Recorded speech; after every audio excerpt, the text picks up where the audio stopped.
Should I move? This meeting is being recorded. All right, welcome into the Three Guys Talking Ball podcast, and we have officially reached the Jordan episode 23. Today is May 19th, 2022. We're recording this on Monday, May 16th. The NBA playoffs are in the conference finals after two very anticlimactic Game 7s. And I think it's time we add Chris Paul to the list of people you never bet on in big moments. He completely disappeared after Game 4 when a fan offered to hug his wife and mom a hug, and he got offended. And this is the fifth series in his career that he was either up 2-0 or up 3-2 and ended up losing the series. On an earlier podcast, we talked about how he was a great leader, how tough he was, it was tough love, all that fantastic stuff. But in the biggest games, he disappears. He's never going to win a championship, and I don't want to say it, but I'm gonna. Chris Paul is a fraud. This Game 7 between the Mavs Suns was the most uninspiring, lifeless, disheartening win or go home games I've ever watched. How can a team at home, best record in the West, look this dead from the opening tip? The Suns' big three of Chris Paul, Devin Booker, and DeAndre Ayton combined to shoot a whopping 9 of 27 from the field. This Suns team let Spencer Dinwiddie go off for 30 points. A guy named Spencer should not be mentioned in a Game 7 unless he's in the Sports Center, not top 10. Luka Doncic, after getting some crap by Devin Booker, is now Devin Booker's dad. So we got conference finals, Warriors, Mavs, Heat, Celtics. I'll let you guys talk for a little bit. Well, I'd like to start here, boys. And I texted this in our group chat yesterday, and we should have known the Suns were in trouble when the game starts off. They're 1 of 11 from shooting. Jay Crowder, a little D&3 guy, has your one made three. Luka has 12 points, and they couldn't hit water if they fell out of a boat. This Suns team, they looked lifeless. They looked scared. Dylan, in the words of your guy, Jim Harbaugh, they probably had chicken in their 1,000%. They were scared. They looked like they didn't want to be there. And they weren't ready to be champions. And Dallas was loose. And like what Reggie Miller said, they were playing with house money. They had nothing to lose. They went out there, they sent it. They were the underdogs. And, they got after it. Like you said, Spencer Dinwiddie goes for 30 points. Luka has more points in the first half than the Suns have. As a team, it was just an all-out failure. They didn't show up. They were lifeless. This is a legacy game, like you said, where Chris Paul will be remembered as a loser. Devin Booker is a regular season player because he didn't show up last year in the finals. Didn't show up last year in the Western Conference Finals either.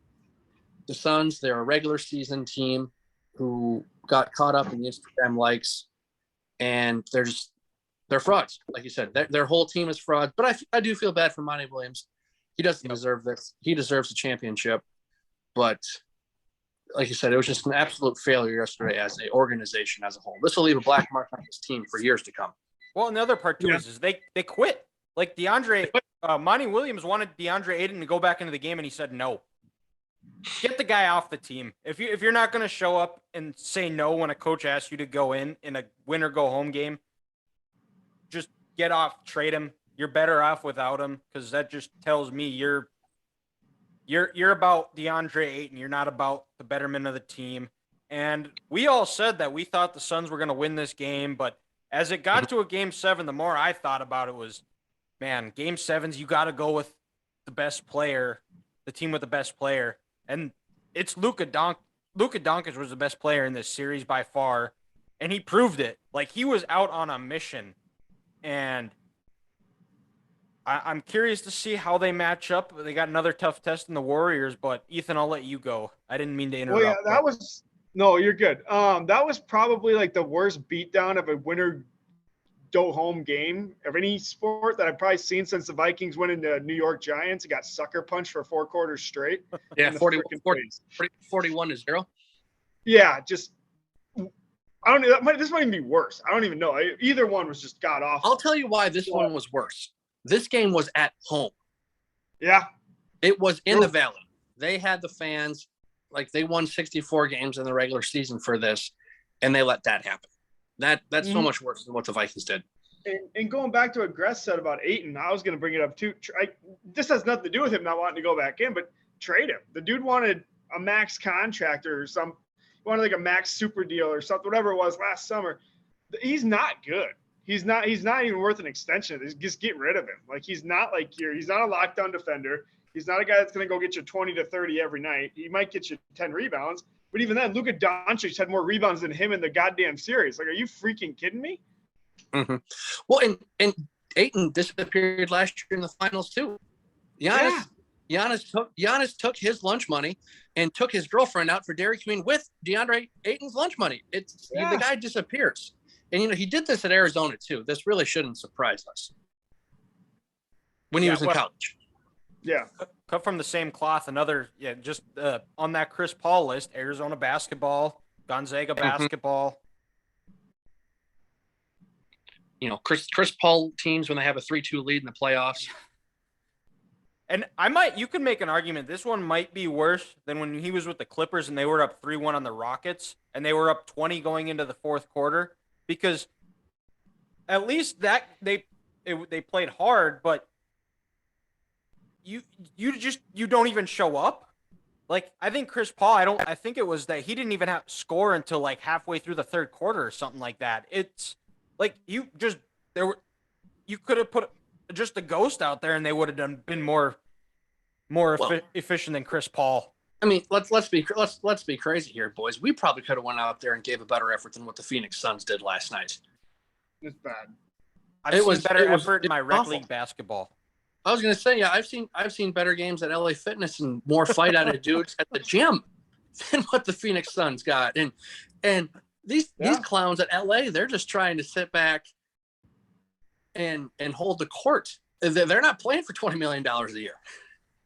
No. Well, and I tried to get Chris Paul on the podcast. I gave him a call, but I didn't even get a ring. It's hard to be a top 3 point guard of all time when you don't have a championship ring. And now also on that note, let's stop calling him the point guard. It's over. It's done. It's Magic Johnson and everyone else. So let's just move on from that debate here, folks, please. He's Steve Nash. He's on the same level as Steve Nash, but I'd even consider him lower because Steve Nash has MVPs.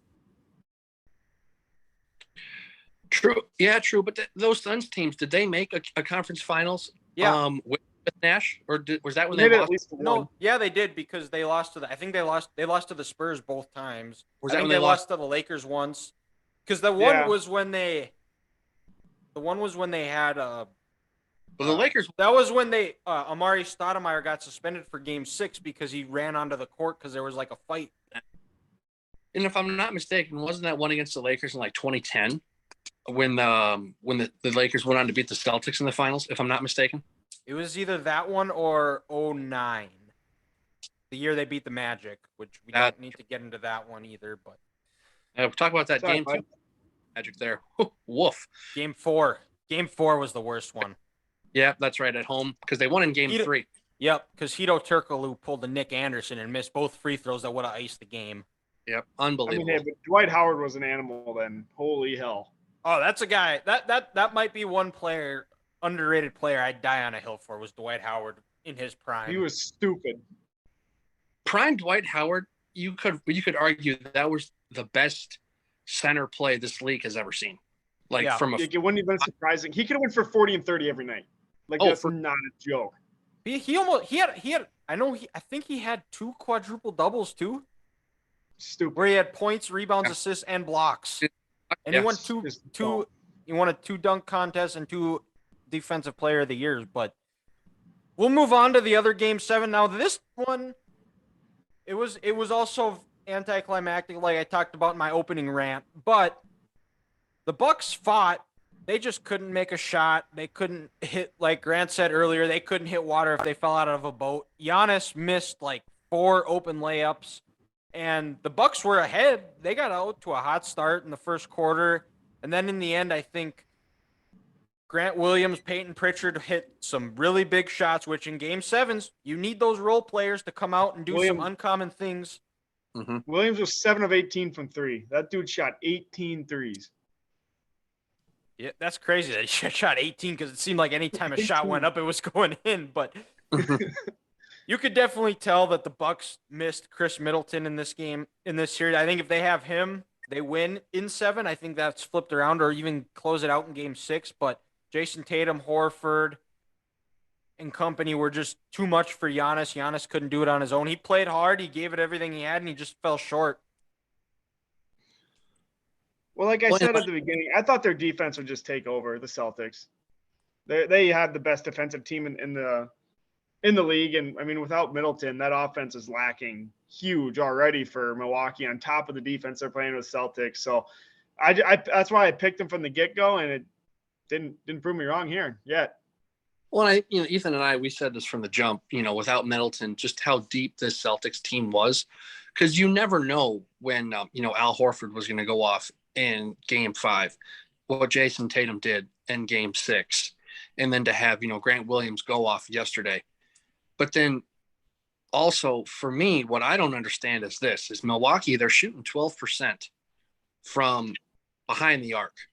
When you can't shoot threes, stop shooting them, get the ball inside, try to get some easy twos, try a mid-range, because they could have kept that game close for a while, but they kept jacking up threes, trying to match Boston shot for shot, and they just disappeared. They eventually wore down, and then since they couldn't make any threes, and it was still 4 guys behind the 3-point line and Giannis driving, they just pretty much put a box around the paint, and they didn't let Giannis get to the cup.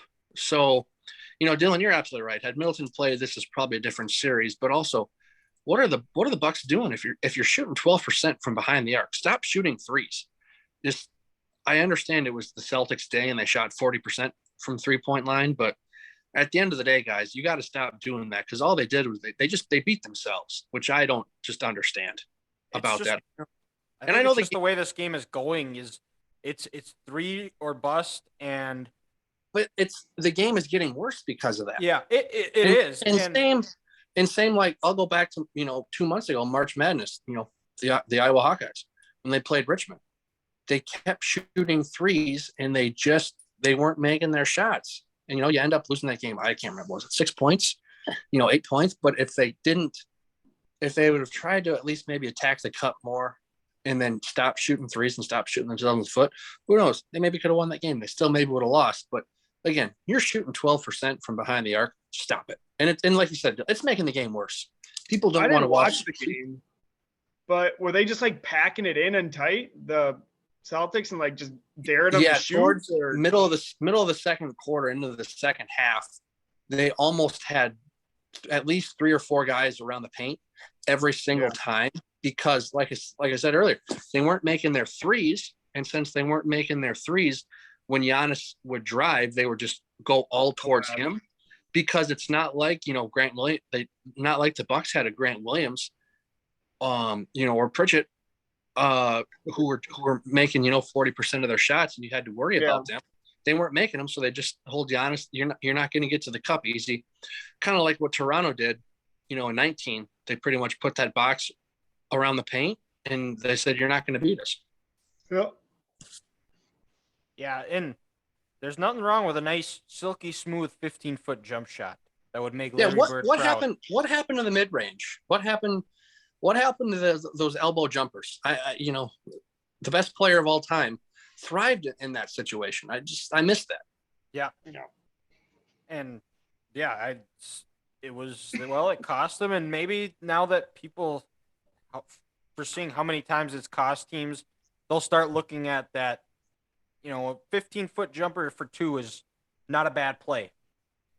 Because if you're only making 23% of your shots from behind the arc, and if you can get closer to 35%, 38% with that 15 jumper, 15-foot jumper, you're going to win more games because eventually you're going to be scoring more points.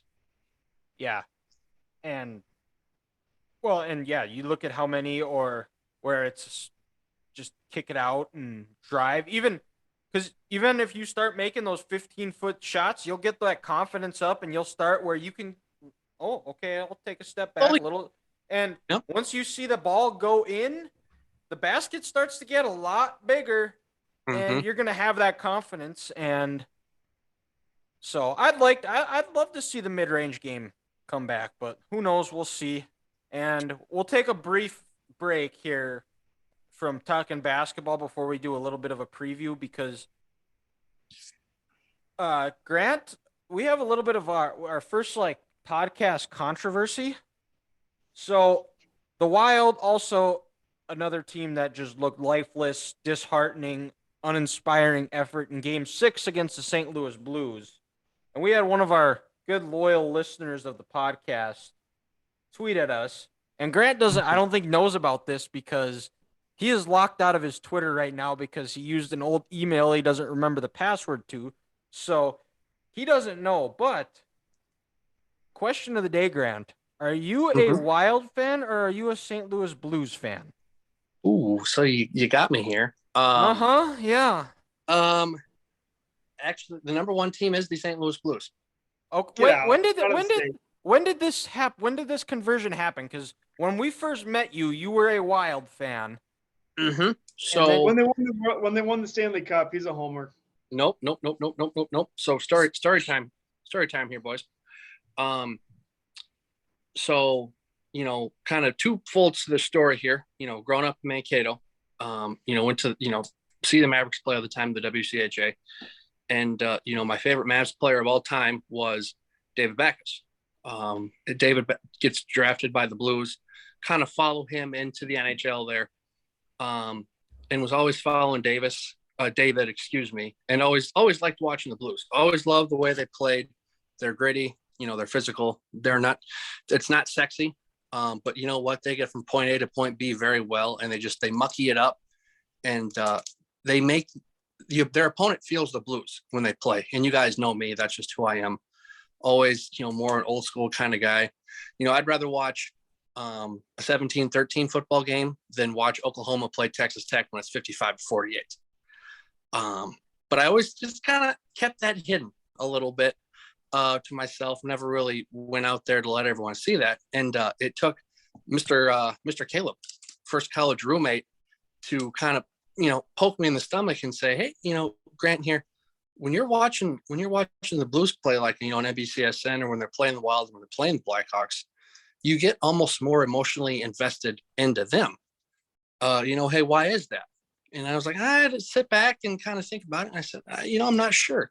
Maybe it just, again, it wasn't kind of the way the Wild played, just wasn't feeling them or anything like that. And then Caleb, then he went out and he bought me this Blues hat that's actually kind of right behind me here. And just, kind of kept following, and then they add players, Alex Pietrangelo, Vladimir Tarasenko, and then, just the roster as you go on. And it kind of morphed, into that. And, it's just, like I said, that's just kind of how it came. And that transition, probably happened close to 2015, where, Caleb he poked the bear and he said, hey, Grant, I think you're more of a Blues fan than what you lead on and than what you are. And then, I guess, it's just here we are. So that is kind of how that transition happened and where we go from there. Okay. All right. Well, that is cleared up because I was actually very confused. I always was under the impression you were a Wild fan, but you cheered for the Blues when there was no involvement. But Grant is outed as a Blues fan. So there you have it. Yep, for the record, folks. Question of the day. And well, I'm not sure where we go from here, but I don't think I'm going to be playing Gloria on this podcast. So come on. We'll leave it at that. But last week's episode, you guys weren't able to hear it before we recorded. Were you guys able to listen to the interview I did with DeMonte Thomas? What was your guys' thoughts on it? Gotta be honest, I worked all weekend, so I did not have time to listen, so I apologize. So I was able to give it a listen today, and I thought it was interesting. And right away, Dylan, the first question you had with him, as a player, what team/school do you not like the most? And without skipping a beat, DeMonte goes, "Let's the Ohio State Buckeyes." And I think that's just kind of a tradition and a trend we're seeing in sports. These rivalries we have in pro sports almost aren't as much as they used to be. I think with free agency, no team is really locked in for 10 years. You're not playing the same opponents all the time. And then also with everyone just kind of being friends with everyone around the league, you work out with everyone else. You want what's best for your teammate and everything else, and the guy you work out with in the off season. I don't think there's that hatred you have anymore because rosters are always changing. I mean, shoot, this year, guys, I think the Chiefs only have like 3 players or 4 players, less than 10 players from their Super Bowl roster just 3 years ago. It just shows, things change within 3 years with an NFL organization. You don't have that solidified team for 10 years. Like the last great rivalry we had, let's be honest, Pittsburgh, Baltimore, where you had, Big Ben was the anchor of the Steelers. And then, Ray Lewis was the anchor for the Ravens. And it was that same team. You just don't have that, anymore in the league because there's so much roster turnover. And these players, I think they truly want best for each other. And then also, one thing I really liked is he said, Brady, Coach Hope he was a good coach, but his assistants couldn't develop these players. And, DeMonte talked about how it took, Coach Harbaugh almost about, full year to really clean that up. And then, that 2016 team was a special Michigan team. And even to this day, Dylan, I think that was the best Michigan team Harbaugh's had. Probably, yeah. I think that 16 team would beat this 22 team pretty easy, probably by about at least 10 to 13 points. That team was just loaded with talent. But again, look at the talent he had. It was Hoke's, senior class that would have been. So again, it just kind of goes to something I've always talked to you guys about. Yes, recruiting is important. You need good players, but you also need the coaches to develop these players to take them to the next level. Nebraska. Thank you, Scott Frost, falling apart, and also Texas A&M. They're the best 8-4 team in America. They are. But yeah, shout out to the Cornhuskers, best 3-9 team in college football history. Scott Frost is doing softball, Big Ten softball champions, so we'll give him that. And hopefully at some point we'll get him back on. Recurring guest Nate Rohr is the play-by-play for the Nebraska softball team. So we will give our congrats to Nate and the Nebraska softball team. So where does Nate travel to for the tournament? I don't even know. I'd have to. I'm a true fan, bud. Yep, let's talk big. Don't even know where they're going. Well, I know they won. Hey, what's funny, guys? Actually, while we were talking about this, actually, Nebraska just gave up another block punt to Iowa to change the game. Adrian Martinez right after. And then it's funny. The Gophers just ran for another first down on Nebraska's defense, which is softer than Sharman. True. Actually, I got to give credit to Nebraska. Their defense was actually pretty good this year, but again, these coaches, they just need to develop these players. Texas A&M, why do they have all this talent? They're always 8-4. Tennessee is getting a new coach every 3 years because they can't develop. They can't develop talent. Like Cowherd says, you have football coaches and you have gym teachers. And Hoke was a gym teacher and Harbaugh's a football coach. But then also, Dylan, one thing I really liked was his story about John Harbaugh going up into the draft. Oh, yep. He's talking to the Ravens. He's thinking he's going to be a day 3 pick, around 4, 5, 6. He gets a call from John. Hey, we're in the 4th round. DeMonte, I'm doing my best to vouch for you. I want to take you. It's either going to be you or a quarterback. Just stay in touch. And then he's got friends and family over for a draft party. And then he hears the Baltimore Ravens select safety. It wasn't Dymonte Thomas. And he's like, what the heck? I mean, that's not cool, man. You gave me your word and you do this to me and you shortchange me. But then to fast forward in the 2018 regular season before a game, to have Harbaugh come up to him, call him by his first name, hey, DeMonte, want to bury these feelings, nothing against you. I did my best sometimes there's just some things a coach can't control in this league. And, if I had my way, I would have had you there. And then from then, DeMonte, he buried the hatchet and then he finally realized in that year, man, the NFL, it is a business. And you can't take anything serious these guys say because there's always someone above them with more power who's going to do something that you might not agree with that hurts you. So that was really cool to, to hear, from that, because it's always fun to hear about how the league is run behind closed doors. When you get a story like that, it's pretty cool. And I think it just shows that John Harbaugh is a good guy. And again, Baltimore's just a class organization and they know what they're doing. Yeah, for sure. And yeah, it was fun talking to. Hopefully we can make it work out where we can all four be on here, but we'll go back to some NBA talk, preview the conference finals, and what's going on here? Are you okay, buddy? Can you talk? Yeah. I don't know. It's like echoing, maybe. I don't know. Can you guys hear it? I can hear it. Okay. Is that better? Yeah. Sure. It's not as echoey? Okay. Cool. Hello, All right. hello. All right.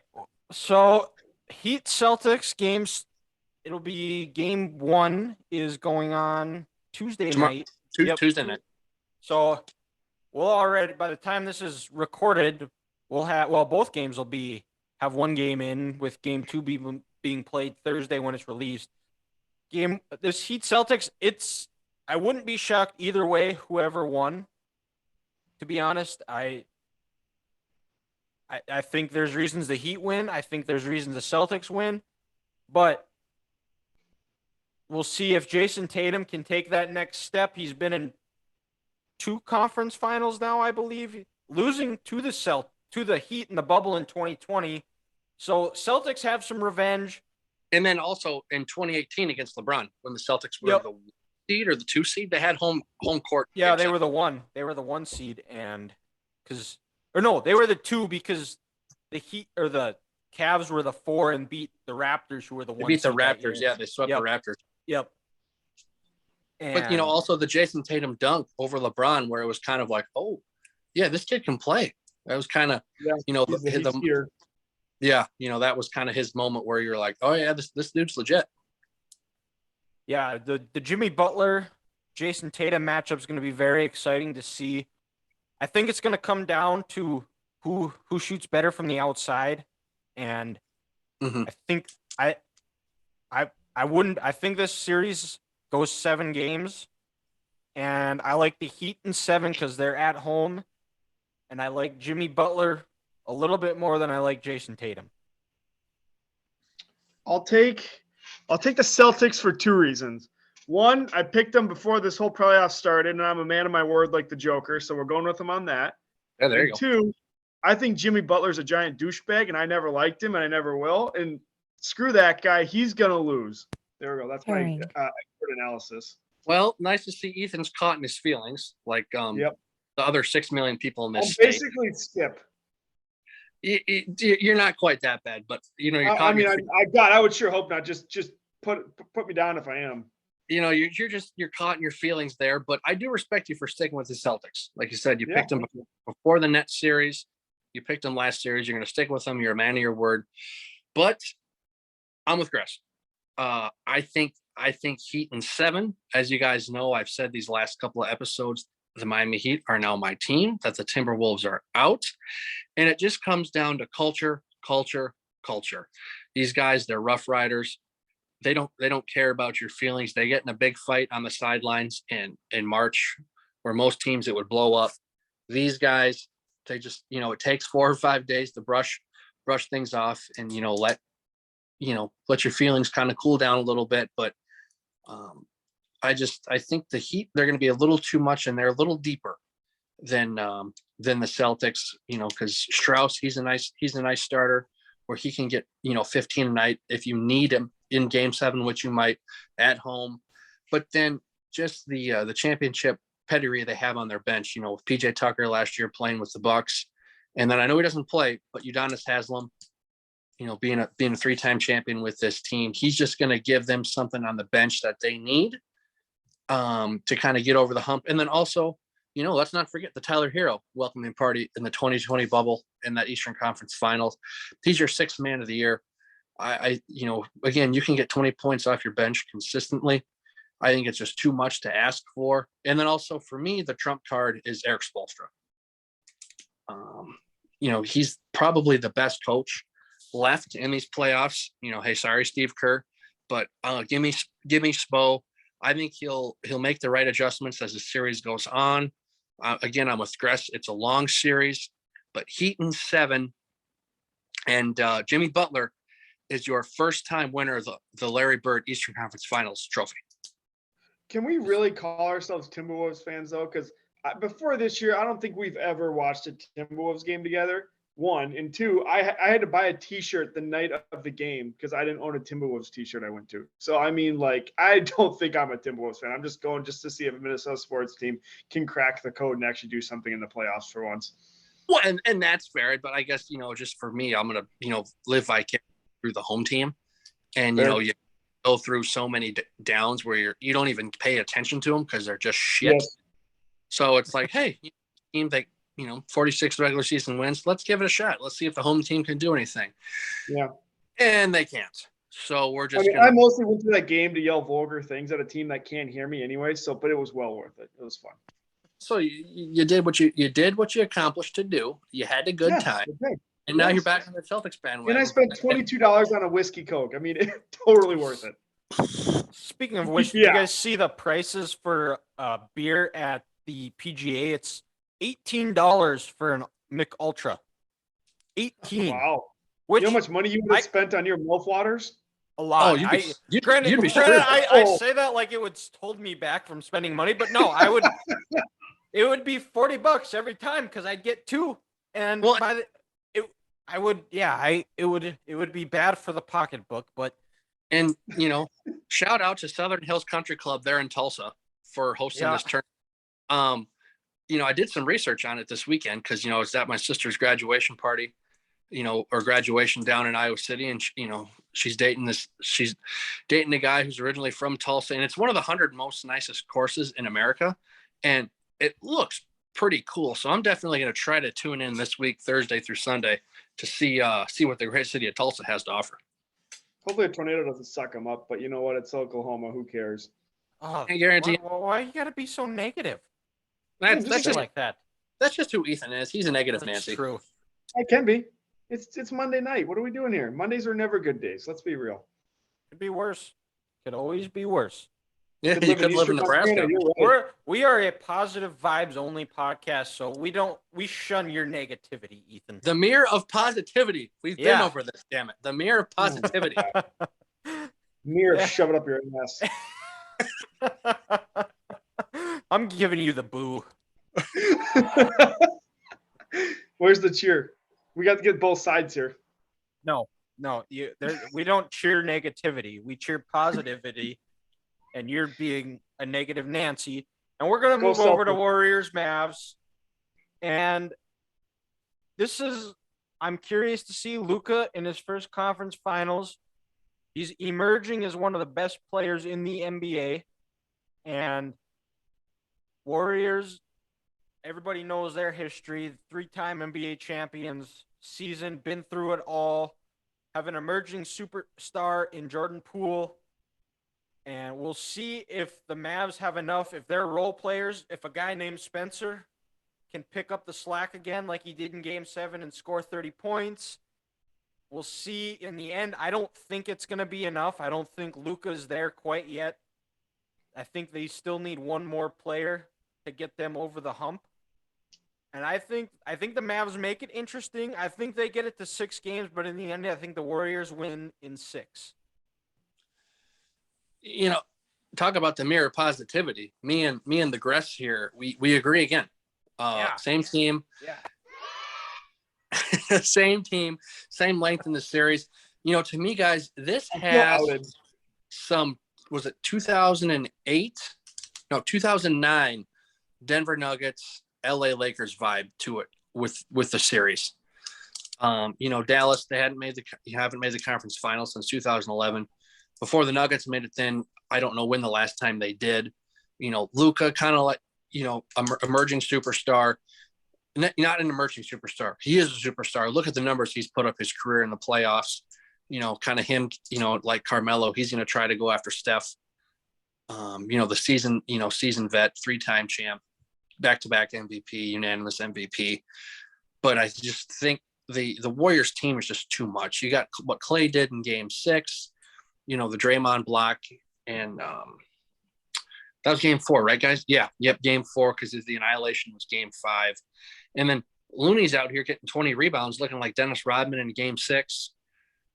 Jordan Poole's an emerging superstar. Wiggins is still, he hasn't had his game yet, but he was an all-star this year, and we all know the Warriors. They're not going to fall apart like the Suns did. They're going to, if they have an opportunity to close this series, they might miss a game here and there if they're up 3-1, but they're like a crock in the water. They're going to get their kill more than 50% of the time. And I think the Warriors are just too much. And Steph is on a mission ever since last year when they lost to Memphis. And he said, you guys don't want to play us next year. Clay is back from injury. He, looking like Jackie Moon is looking like he wants to take on to be a finals MVP. It's too much for the Mavericks. I think this series will be 2-2 after 4, but the Warriors close it out in 6. I do want to give credit first to Nick Wright. He was on the Luka train well over a year ago, talking this guy up, saying he's different than like any other player in the league right now, and saying he's a top 3 player. Well, he wasn't wrong. Luka's ridiculous, like stupid. Like I might start calling him the White Mamba soon because he's playing on a level I feel like only Kobe we've seen play at this level in the playoffs in a long. Like what he did in the series versus Phoenix has literally never been done before. His stats, like it's freaking insane what he did. And didn't he have more points than Devin Booker, more assists than Paul, and more rebounds than DeAndre Ayton? That's incredible. He had the most points, rebounds, steals, and assists. The only thing he didn't have the most of in this series was blocks.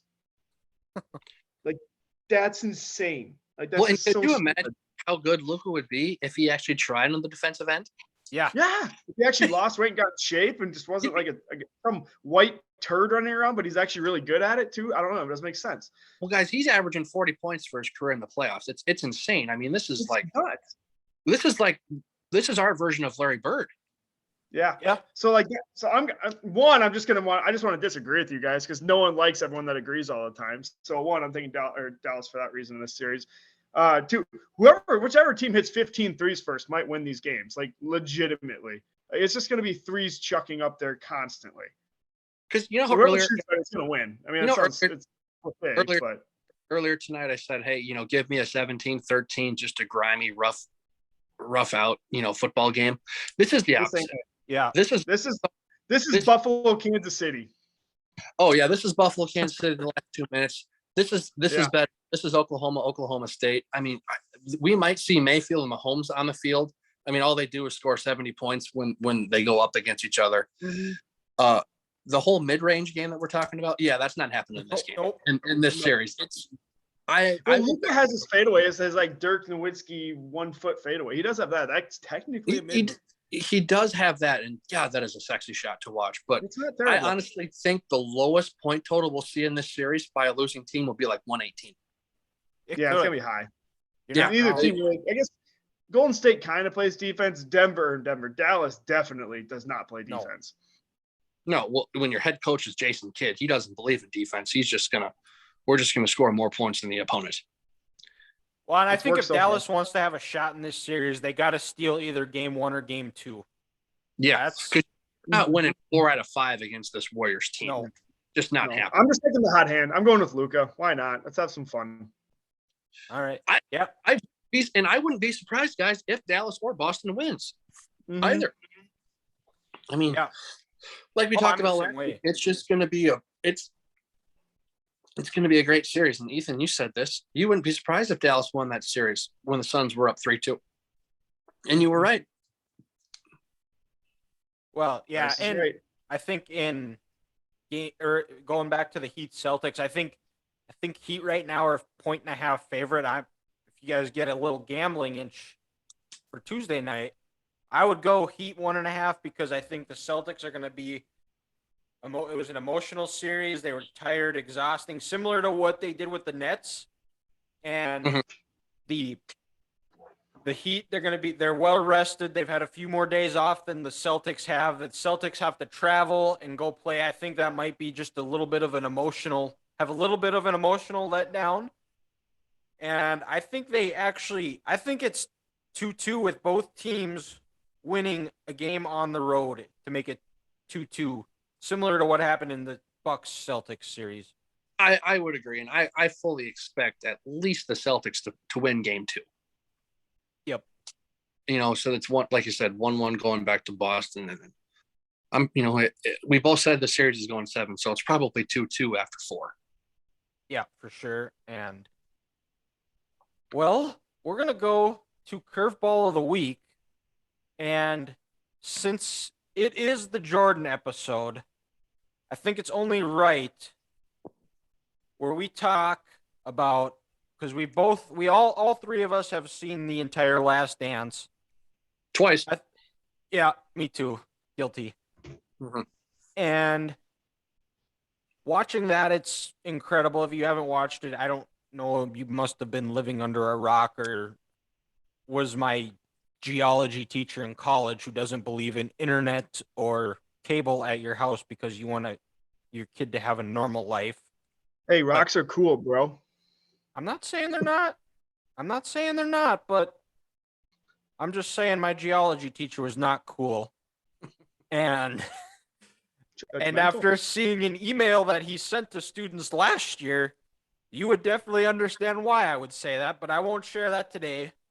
That might be another one. But so what was your guys' how do I word this?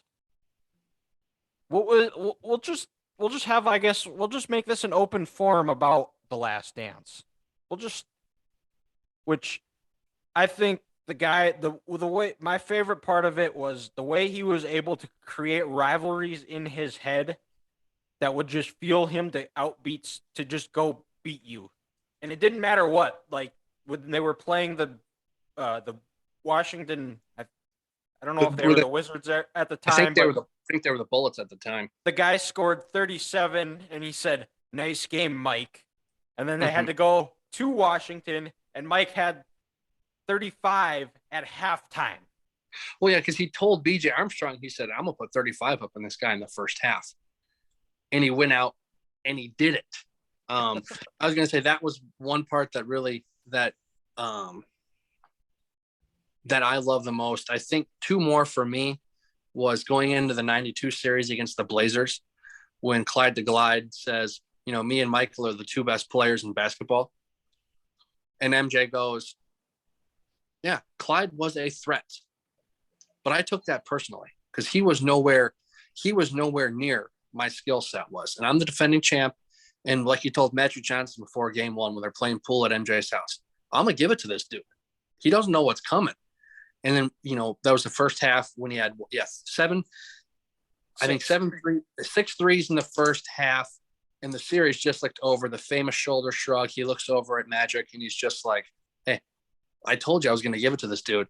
And I gave it to this dude. Another one that for me was when he was still retired at the time in 95. And was it, Russell?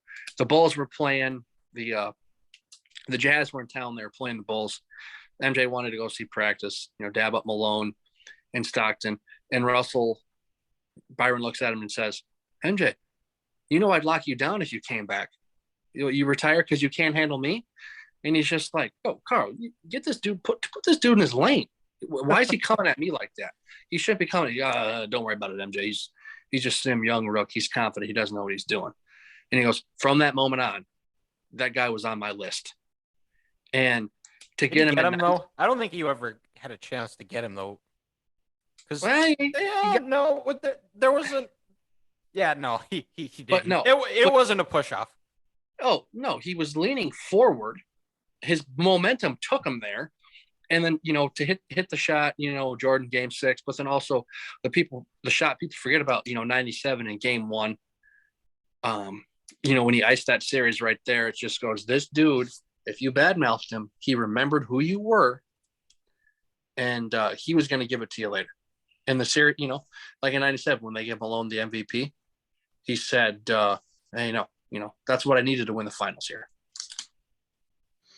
Yeah, I agree with Grant. My favorite part was definitely when he said, like, and I took that personal, like, you get the whole, the meme of it and everything. Like, you just fantastic. I can't remember if this was actually in the series or not, but didn't he, like, make a guy, like, quit basketball forever?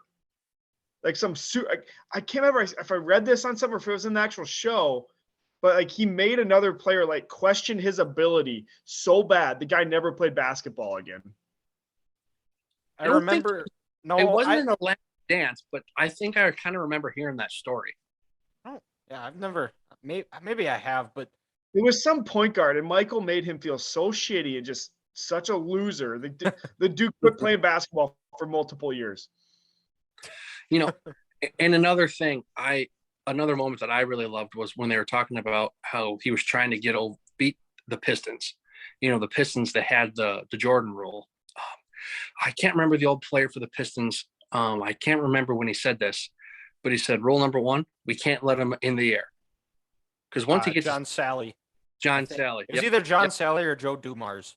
It was Sally said it. He goes, because once he's in the air, he's got. You can't let him in the air. You got to keep him on the ground. And then just how these other players were just mesmerized to go up against him, and what the things they had to do to make sure he wouldn't beat you was just unbelievable. And also, one we're forgetting, guys, is the Gary Payton, the glove. Yeah, the glove. Hey, I was the fuck up boy in this series. I wish I would have gotten on him earlier. Then we could have changed the series and we could have won.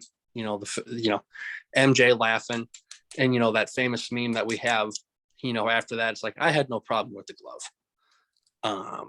It's one of those where it's iconic that, we're never going to forget about that, and how he didn't think anyone was on his level. And he, and like he said, he never lost a game. He just ran out of time. Yep. And the other one too was that when Ethan, you were talking about, made him feel so bad, but it was in a preseason game, and Reggie Miller was playing him, and he was having a really good first half. And he goes up to Mike and starts like, aren't you supposed to be like the greatest ever? You don't seem that great. You're not that good in a preseason game. And then Mike probably wasn't even going to play the second half. Probably went and told Phil, hey, this young buck's running his mouth. I got to show him. Well, he showed him who Black Jesus was. Mm-hmm. And also a great quote from that. This is the last time I will ever talk bad about Black Jesus. Mm-hmm. That, and then I also was able to read his trainer, Tim Grover's book, and he talked about when he hired him, because Tim Grover, he was based out of Chicago. He just finished up his master's, and what he did was he wrote letters to every single Bulls player except one about wanting to train them personally and being their trainer. And the only person he didn't write to was Michael Jordan, because he thought there's no way this guy would ever want to work with him, and this new unproven guy. And the only reason he found him was because Mike was just passed it by going through this dude, and it was in another teammate's locker. He just passed it and he saw it, and he's like, and at that point, Tim Grover never heard from anybody yet. And then he got a call one day from the Bulls that said, hey, there's a guy that you wrote to or there's a player on the Bulls that's interested in training. He's like, oh, well, who is it? Michael Jordan. So goes, meets, and talked about all the training he would do. And he talked about it briefly too in the series, about how when they would start doing reps and different ways to train his body, and just the training all the prep that Grover went to get Michael at peak performance. Because right away he said that at that point, MJ had injuries with his groin and ankles and I think quads. And one of the first questions Grover asked him was, what do you think you need to do to become a better better. And Mike, I can't remember what he said, but Tim said, well, where do you have your most injuries? And he said, your ankle, groin, quad. And if you shore up that and strengthen those, you're already going to be a better athlete. Strengthen those. And then when they would have him work out and do reps, Tim would tell him to do 10 reps. Mike would do 12. He'd always be doing more and more. And it proved even within the work where he constantly was building his body up when he took a year off from baseball. And there was an article, too, I remember in Sports Illustrated that talked about how he was failing the game. But they talk about Francona, who was the manager for the Birmingham Barons where he played, how he would get up before everybody. The way he practiced in basketball was the same way. First guy in, last guy out. And they would talk about how his hands, he'd have hands, his just open skin all the time for how many times he'd be hitting the ball. And he hit like 230 after when you're 30 years old, not playing since your senior year of high school. You can hit 230, go from not playing for 12 years to going to AA baseball and hitting 230 is incredible. Because like the guys, the work ethic, like it was just relentless. The guy just didn't quit, and he didn't lose a game. He just ran out of time. Well, and then also, Francona said he probably would have made it to the majors. Yeah. And true, just with how big he was, his skill set didn't line up, but the media was too small at single A, so they had to bump him up to double A just because of who the guy he was. But like you said, Dylan, he wasn't going to give up. And then kind of to circle back, we started talking about how the Suns, they don't have that championship mentality. A team who had that championship mentality was the Bulls in that game 7 against the Pacers. When, they're down, they're down 5 and they have the jump ball with about 7 minutes left. They win the jump ball. Steve Kerr hits that 3. And then like what Reggie Miller said, he said, they just have the heart of the champions and we didn't. And we didn't close these guys out. And they did. And they went on to win that game by 9 points. But, again, back to you said, game 7, it takes one play. It takes one role player to make that big shot. And then, you have that championship DNA in you and it's over. Yeah. Well, that's I think what Chris and Paul how he affected that whole Bulls team. They knew they had MJ, but we just needed one guy to make a play, and eventually the confidence that he had was going to go off to everyone else, and they were going to, win a game 7 against probably the team that they should have played in the NBA Finals and make it look easy. Yeah. And, well, we talked about Chris Paul earlier where I think he has those similar tendencies, but I think Michael also had a good balance of understanding when he could say certain things and be the asshole and push guys, but he also had that good understanding of when to be calm, understanding, and know when to push, be that kind and nurturing type as well. Yeah, and it was also similar with Phil Jackson, like just understanding guys and how they worked and understanding how mentally they were or how they handled like their mental health. I think he was good at understanding that, and it's why he's the greatest. I can't believe anybody has ever tries anymore to make an argument about anybody else being the GOAT. Because there's nobody in the same sentence as him. Nope. No, there is not, sir. No. So, Ethan, you got anything else? I don't enter that conversation because I didn't see him in his prime, so I just stay away. It just pisses people off. Respect. Yeah, fair enough. And with that, we hope this final segment inspired you to go out and be the best you can be. So we will talk to you next week. LeBron's a piece of